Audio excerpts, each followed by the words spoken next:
Samantala mga kabombo, dahil sunod-sunod nga at ito'y tumataas yung mga kaso ng mga sakit na naglitawan. Kasama na ho yung dengue cases.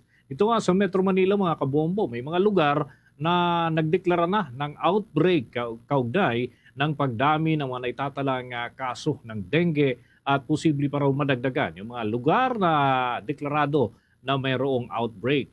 Kaugnay yan, alamin natin ang angkop na pag-iingat. May nakapanayam na health expert ang Star FM Manila. May paalala ang mga health experts sa publiko kaugnay ng dengue outbreak sa Quezon City at ang posibleng pagdedeklara nito sa ilan pang lugar sa bansa.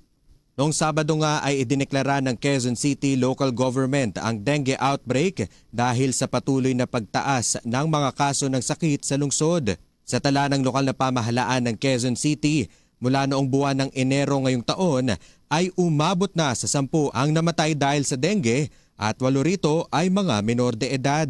Nakapagtala naman na ng 1,769 na kabuoang bilang ng dengue cases sa lungsod. Ngayon, posible na rin umanong magdeklara ng outbreak sa 8 pang lugar sa bansa ayon sa Department of Health or DOH. Samantala, sa panayam ng 102.7 Star FM Manila kay Dr. Gregory Ian Opeña, isang family and community doctor, nagbigay ito ng mga paalala sa lahat kung paano magiging ligtas at maagapan ng sakit na dengue.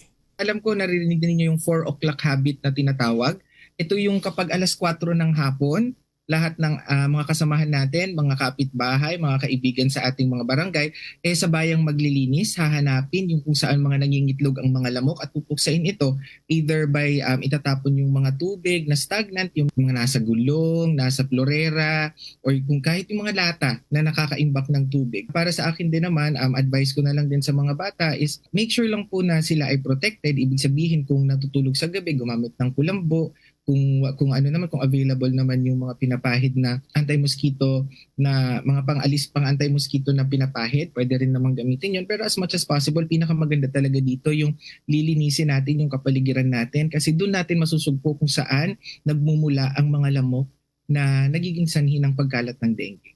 At yan ang balita mula rito sa 102.7 Star FM Manila. Star DJ German Bolero nag-uulat para sa #1 and most trusted radio network in the country.